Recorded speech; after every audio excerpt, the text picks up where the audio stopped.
अस्सलाम वालेकुम नाज़रीन, आप देख रहे हैं हैरस्तान और मैं हूं आदिल तनवीर। इस दुनिया में आज 7 अजूबे मौजूद हैं। इन 7 मशहूर और कदीम अजायबात में अहराम मिस्र एक अहम और कदीम तरीन अजूबा है। हज़ारों साल गुजर जाने के बाद भी आज तक तकरीबन सही सलामत मौजूद है। इन अहरामों की तामीर और उनमें इस्तेमाल किए गए सामान के मुतालिक कई राजों ने साइंसदानों और माहिरीन को आज भी हैरान कर रखा है और ये कई सालों से इस पे गौर व खौज कर रहे हैं। लेकिन क्या आप जानते हैं कि तारीख में अहराम मिस्र को तबाह करने की कोशिश की गई थी? इसके अलावा क्या आपको ये पता है कि फ़लस्तीन से इन अहरामात को देखा जा सकता था? यकीनन आपने ऐसे फैक्ट्स पहले नहीं सुने होंगे, क्योंकि अरब मीडिया में हाल ही में अहराम मिस्र के मुतालिक कुछ दिलचस्प राजों से पर्दा उठाया गया है।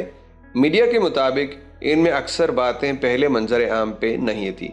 आइए उनमें से चंद एक का जायजा लेते हैं।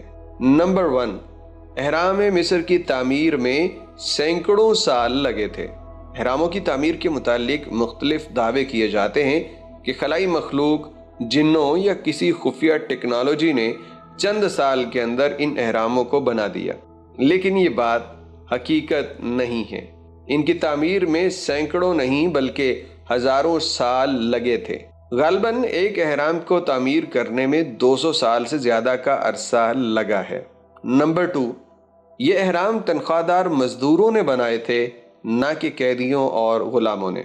कुछ लोग खुसूसन यहूदी कदीम मिस्रियों की तारीख को गलत साबित करने की कोशिश करते हैं और ये दावा करते हैं कि अहराम कैदियों या गुलामों ने बनाए थे, लेकिन ये कतई तौर पे दुरुस्त नहीं है, क्योंकि इन अहरामों को तनख्वाहदार तबके ने बनाया था।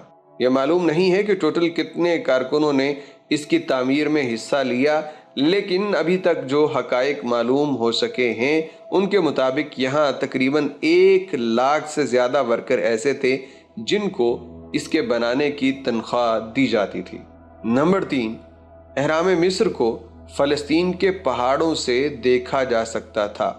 अगर हम ये कहें कि अहराम को फ़लस्तीन के पहाड़ों से और चांद की सतह से भी देखना मुमकिन है, तो हो सकता है कि आप इसे मुबालगा आराई समझें, लेकिन मुहक्किकीन और तारीख दानों के पास ऐसे शवाहिद मौजूद हैं जो इस बात को सच करते हैं कि इतनी दूर फ़लस्तीन से इन अहरामों को देख पाना मुमकिन था। अब वो किसी टेक्नोलॉजी से देखते थे, आईने का इस्तेमाल था या कुछ और, लेकिन तारीख में इस बात को सच माना जाता है। नंबर 4, इन अहरामात को तबाह करने की कोशिश की गई थी।